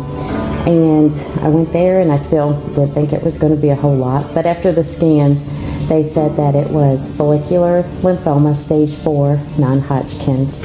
I was a little bit nervous about it, a little scared, but the people at MD Anderson have just been wonderful and warm and so inspiring, and it's been okay. Pilots for Patients has been a blessing to me. When I was first diagnosed, it was overwhelming with all the things I had to do with the hospitals and taking care of all that and getting the transportation and where was I going to park and dealing with all the traffic in Houston. And Pilots for Patients, they just took care of everything. I mean, even the application was so easy. It took me maybe 5 minutes. I just faxed it over and they took care of everything. And you can come in here and you just feel like family. Everybody's so warm and they'll send messages sometimes or just come in and are so caring.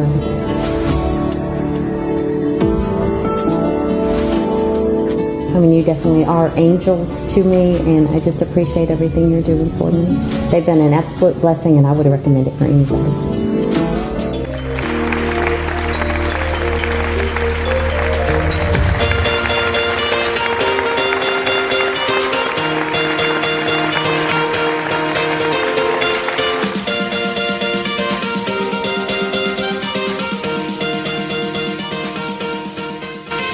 Having volunteered at animal shelters and environmental NGOs since the age of 15, Ankit had founded Voiceless India in 2016. At 17 years, with the vision to create a change in the society's perception of non-human beings and spread the message of climate action. In 2018, he was recognized with the DLF Pramerica Award for Social Service. He has recently completed his BBA Finance and Accountancy from Christ, deemed to be University, in 2020. Voiceless India is a not-for-profit organization registered as a Section 8 organization that aims to advocate for animal rights, veganism and environmental sustainability through 2 categories of initiatives: direct impact and awareness-oriented. Established in 2016, Voiceless India has conducted several projects to sensitize the youth and public towards animal rights, veganism, and environmental issues.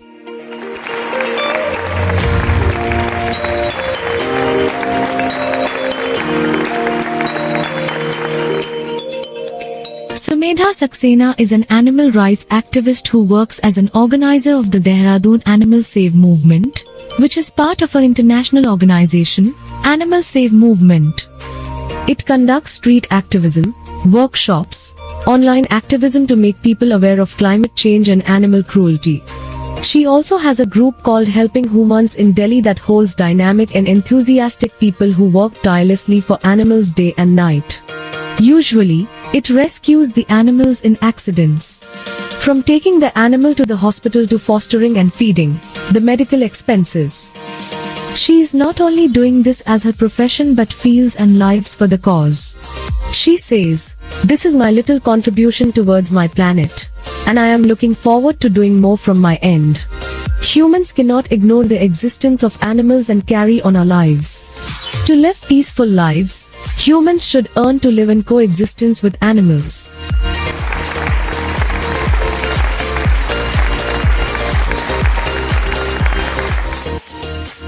Lisa McCoon has been leading Pause for Parents, Play for Kids organization for over 5 years.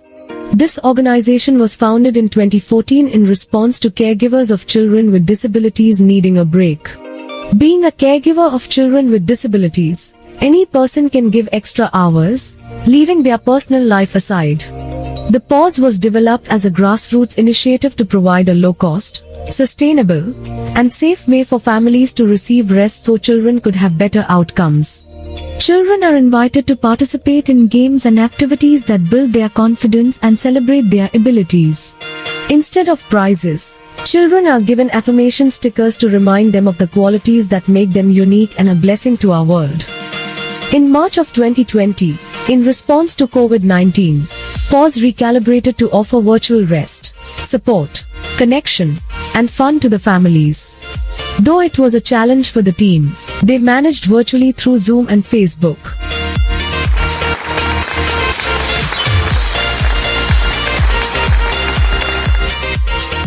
Rahul is a Bengaluru-based entrepreneur.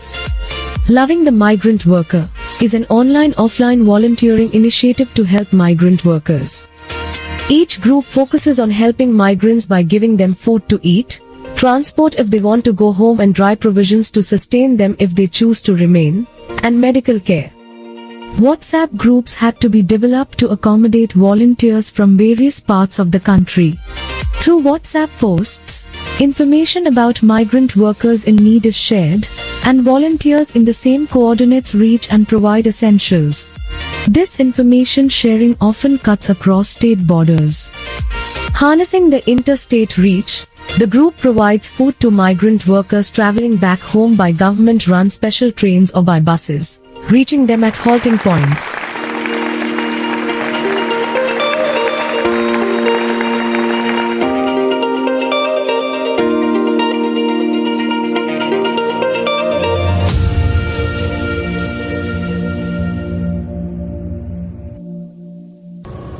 Our closing keynote speaker is the founder and director of Destiny Malawi, a non-profit organization created to help change the destiny of Malawi, the people that live there, and the people who visit and become involved.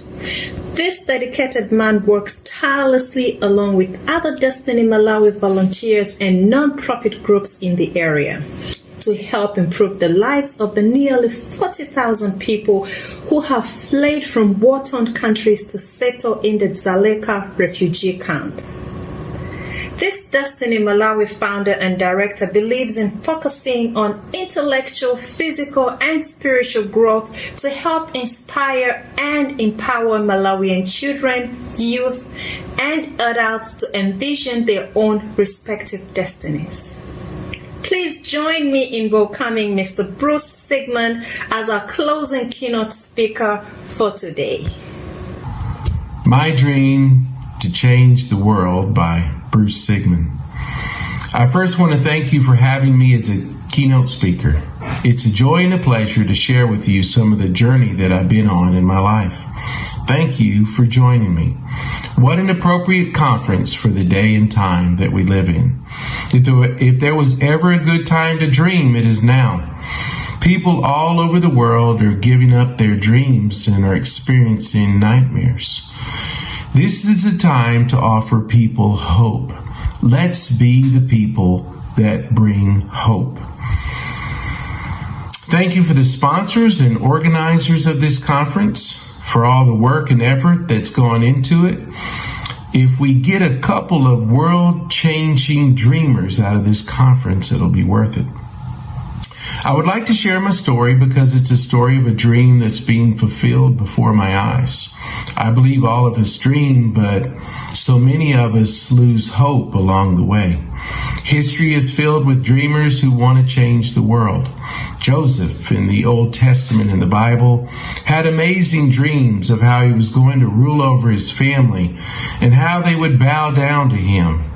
He shared his dreams with his family, and it was instrumental in him being sold by his brothers as a slave.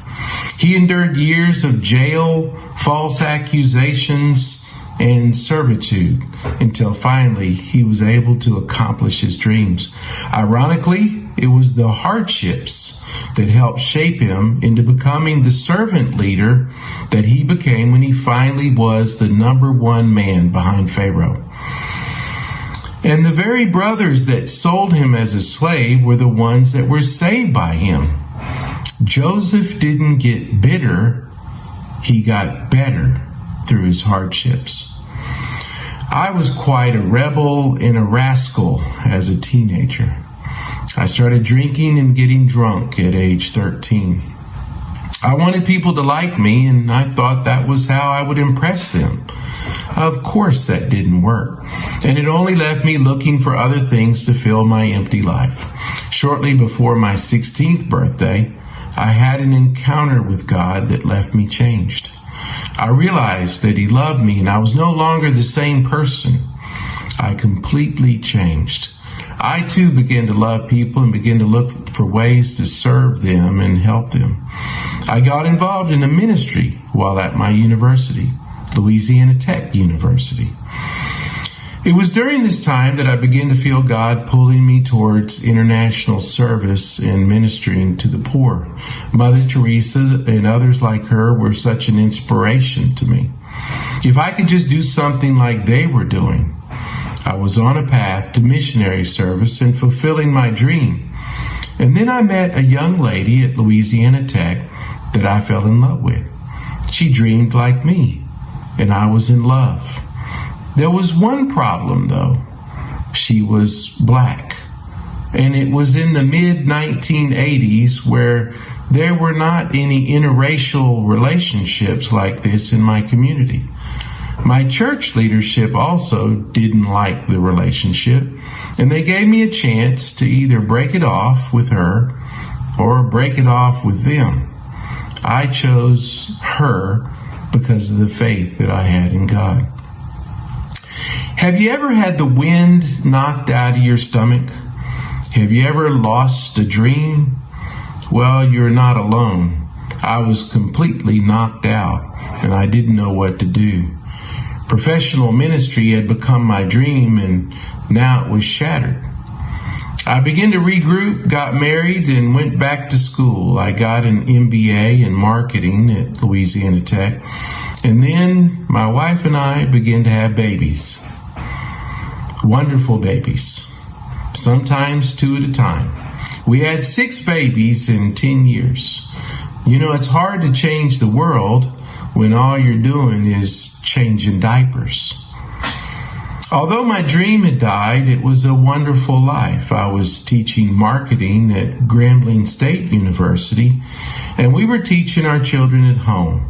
My wife was such a wonderful mother, and we figured our dream would happen as the children got older. However, another dream killer came in 1999. My wife succumbed to cancer, leaving me with 6 children, ages 1 to 10. Who dreams when all you can think of is survival? How will I ever make it past this? Prior to her passing away, my wife and I made plans for me to join a mission trip at African Bible College in Malawi, Africa, to help a doctor friend open up a brand new medical clinic. At 39 years old, 4 months after losing my wife, I headed to Malawi with my oldest 2 children and left the other 4 behind in the U.S. with my parents. I was introduced in person to the rest of the world's needs for the first time. I was moved and touched and wanted to do something. But I also met a young Malawian lady on that trip that caught my interest. We corresponded during that year, and 1 year later I was back in Malawi getting engaged. And in the summer of 2000, she came to the U.S. and married me with my 6 small children, who are now 13 years old to 3 years old. As excited as I was to find love again and to marry again, everyday life became a struggle for all of us. Blended families take time to blend. In retrospect, I could have done a much better job leading and serving better. I'm happy to say that 20 years later, we've all survived and thrived through the years. But I'd like to take you back to the year 2016. When I married again in 2000, I had encouraging thoughts of having a regular link to Malawi and being able to help make a difference in people's lives. It would be sort of like being a missionary, but with 6 children, work, financial struggles, teens who needed to be watched and cared for. There didn't seem to be much time or money to even go to Malawi. Finally, I made plans for my wife and I to go together in 2016 to visit her family and an outreach work that some of her relatives were doing in the Nkota district, a rural area near Lake Malawi, and it had been 10 years since I had visited Malawi. After visiting relatives, we joined some other friends from the U.S. to visit the village along the shores of Lake Malawi. My wife's cousin and her husband, Madalitso and Maggie Tasifa, had been helping the people and children in this village for a number of years. It was his home village where his father grew up. He had come back to make a difference. Most of the children were not going to school. They wandered around the village and the lake looking for something to do or something to eat. Many of them were barely dressed and often hungry. They had no adult supervision. The girls were often getting pregnant at age 13 or 14, or being taken in as an additional wife or a new wife for an older man. They were dropping out of school as they were having babies, and jobs for adults were hard to come by. Many of the men had left the village for work, leaving the women, the elderly, and the children behind, scrambling to make do. This couple started feeding some of the hungry children. They only visited every other weekend as they were building a house along Lake Malawi, but they hired some ladies to fix porridge and make sure the children had at least one meal a day. Then they decided that since the children had nothing to do, they might as well hire a teacher to teach the preschoolers a few things while they had gathered to eat.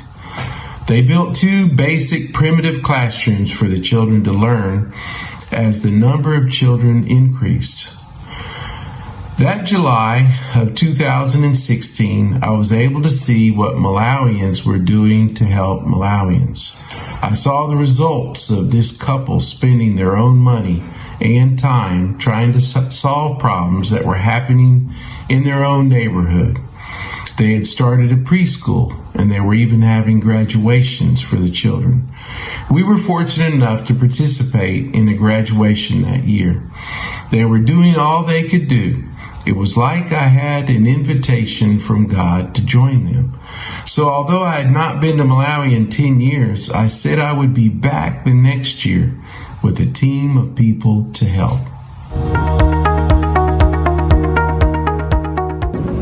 We're fortunate to have 2 of our conference chairs deliver our closing comments for not only this day of the conference, but for the whole of the conference. First, we will hear from Ms. Anita A.P. Abraham, who has served as a conference host chair for this triennial conference. Ms. A.P. is the managing trustee of Samantha Learning Center in Bangalore, India. She is a special educator by profession and educates with a passion to make a difference in the lives of children with special needs and their parents. Our second speaker is Dr. Pauline Leonard, who has served as the Triennial International Conference Chair. She is a former elementary teacher and educational leadership professor. She retired from her work as professor and department chair in the Department of Curriculum, Instruction, and Leadership at Louisiana Tech University in 2014. Both Ms. Anita and Dr. Pauline have been actively involved in previous Let Us Dream local community conferences. It is my pleasure to welcome them as our conference closing speakers. Ms. Anita Ape, Conference Chair. I quote Helen Keller when I say, alone we can do so little, together we can do so much. We started planning for the Let Us Dream Triennial International Conference in February of this year. It was a very different plan from what we finally put together here. When the pandemic struck in March, schools and businesses shut down across the world and confined people to their homes. We chose to use the situation for the best outcome and put our energies into bringing people together virtually. What better than to create an impact that reaches out across the world to draw attention for a more humane, kind, and respectful world for us to live in. As the national chair for this conference from Bangalore, India, it was awe-inspiring to connect with enthusiasts from across the world who, like me, wanted to be the change we wanted to see. And our enthusiasm was infectious enough to draw in eminent speakers, dedicated change makers, and voluntary members from countries around the world. When we invited them to share their work and passion, it was with the intention of growing this tribe of doers. With discussions focused on education, health, and social service, we learned possible ways to influence change to build communities that are rich and vibrant in resources, sustaining a healthy life. It is my sincere hope that we have made an impact in your lives with all that we have shared with you over these past 3 days. It is our sincere wish that you wake up in tomorrow's days with bright new ideas to help support and positively impact your local communities. May we not only sustain but flourish and succeed in making this world just a little better, a little longer, for time immemorial. Thank you. Dr. Pauline Leonard, International Conference Chair.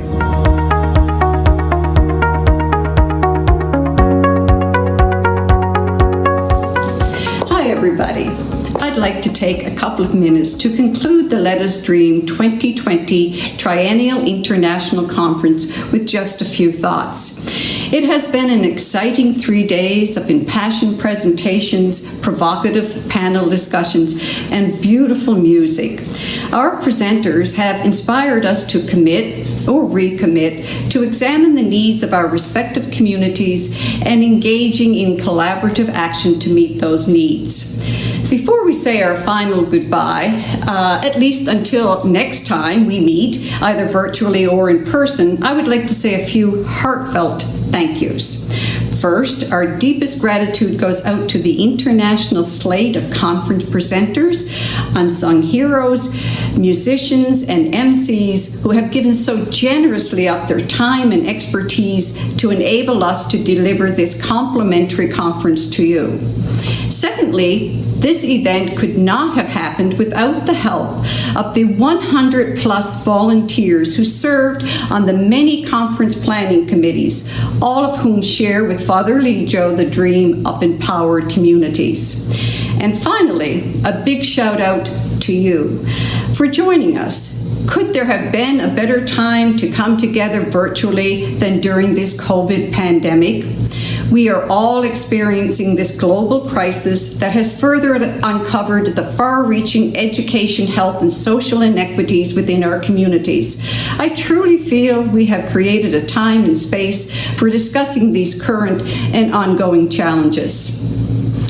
In conclusion, we look forward to seeing you again at the 2023 Triennial Conference. However, don't wait until then to join this global network. Be sure to visit us at letusdream.org to find the locations of next year's local conferences. And please be reminded that you are invited to host a conference in your community. If you are interested and want more information, please reach out to us. Our contact information is available on our Let Us Dream website. Until then, stay safe, stay well, and stay engaged.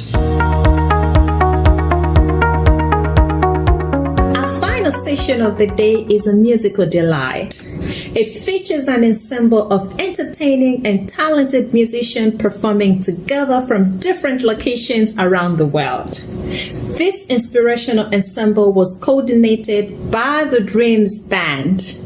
The Dreams Band, as an integral component of the Let Us Dream International movement, was established for the purpose of empowering children and youth in various communities in different parts of the world, with the help and support of their respective local community musicians. We must applaud the Dreams Band for facilitating the coordination of a remarkable international community of musicians and singers who voluntarily participated in the creation of this video. While this is an international group from around the globe, I think it is accurate to say that music and its power to transform, inspire, and help heal the world is something we genuinely need during these challenging times. To that end, they have prepared this musical collaboration expressly for you. So sit back, relax, and enjoy the music.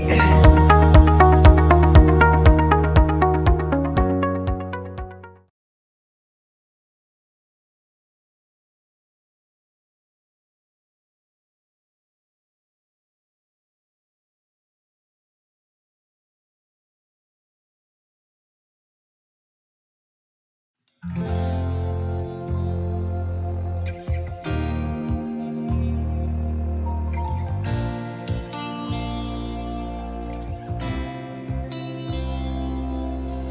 know that what we wish for simply can't come true unless we make it happen together, me and you.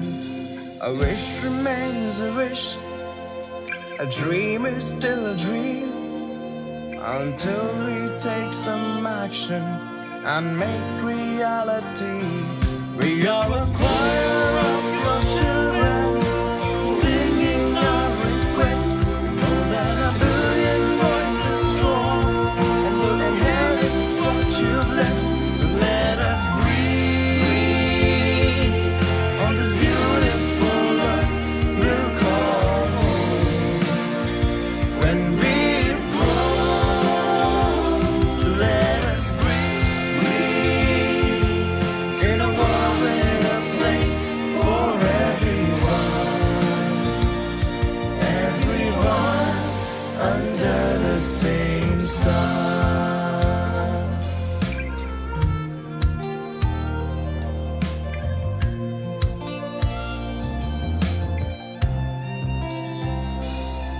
Before we take possession of this world, we'll ask, would you have us carry the burdens of your past?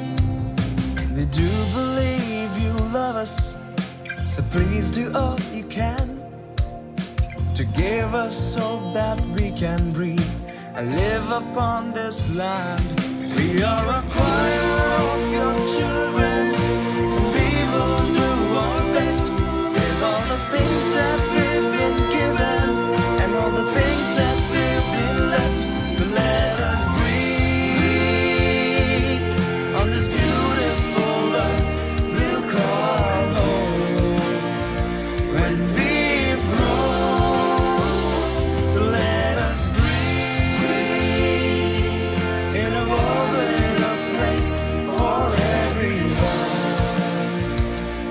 everyone under the same sun.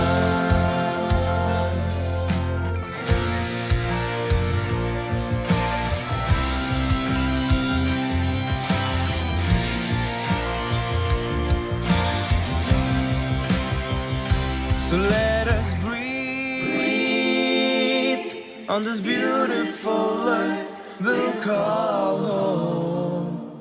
When we've grown, so let us breathe in a world with a place for everyone under the same sun.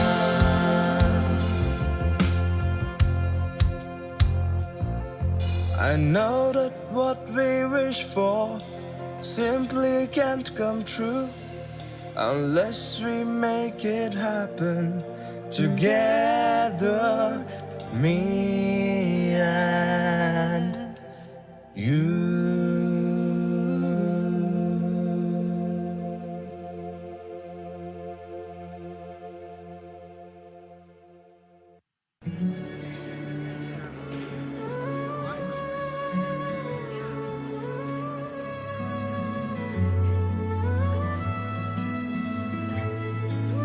Think about the generations.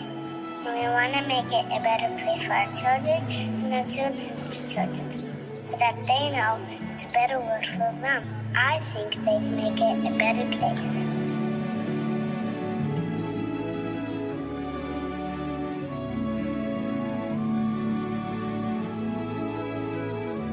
There's a place in your heart, and I know that it is love. And this place could be much brighter than tomorrow.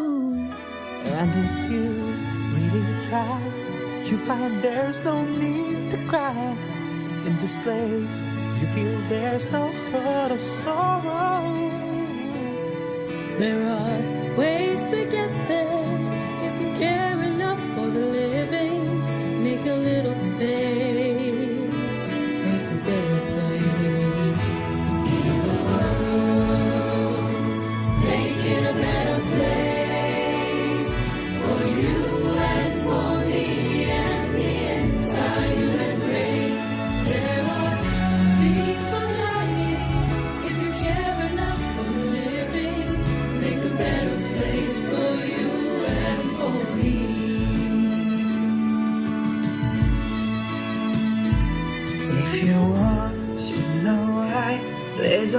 that cannot lie. Love is strong, it only cares of joyful giving.